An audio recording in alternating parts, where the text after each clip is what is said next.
Hello everyone, তো আজ তোমাদের সঙ্গে শেয়ার করবো working day in my pregnancy. তো রেডি হওয়ার পর বসে গেলাম খেতে।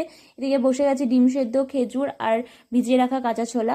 তো তারপরে এখন আমাদের যেহেতু স্কুলের টাইমটা অনেকটা কমে গেছে, যেহেতু প্রচণ্ড গরমের জন্য, তো টিফিনটা নিয়ে যাওয়া হয় না, এই কম সময়ের মধ্যে ওখানে গিয়ে আর টিফিন করা হয় না। তো বাড়িতেই আবার খেয়ে নিলাম আলু ভাজা মুড়ি। তারপরে বেরিয়ে পড়েছি। এদিকে দেখো আমার পাটা এত ফুলে গেছে যে জুতোই ঢুকতে চাইছিল না আর কি। আর বেরোনোর পর এখন বাজছে হচ্ছে 7:30, আর 7:30টার সময় মনে হচ্ছে দুপুর হয়ে গেছে। মানে সকাল না হতে হতেই আর কি দুপুর হয়ে যাচ্ছে, সকাল আর হচ্ছে না, পুরো রাত থেকে পুরো দুপুর হয়ে যাচ্ছে।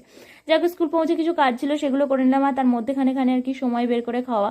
কখনো কখনো তো সেই সময়টা হয় না আর কি, আবার ফিরিয়ে নিয়ে যেতে হয়। তো যখন চাপ থাকে, আর মাঝে মাঝে চাপ না থাকলে আর কি মানে ভাবতে হয় যে আরও একজন আছে তার কথা। তো ছোলাটা আমি শেষ করতে পারিনি, তো ওটাও মা ভরে দিয়েছিল, তো ওটাও খেয়ে নিলাম। তারপর একটু গ্লুকোজ করে নিলাম, ডাক্তারে গ্লুকোজ খেতে বলেছে আর কি। তারপরে দেখো বাড়ি ফিরে গেলাম, মানে ফেরার সময় স্কুলে টোটো করেই আসি। তো তারপরে বাড়িতে এসে খেয়ে নিলাম হচ্ছে ফ্রুটি। তো আমি এখন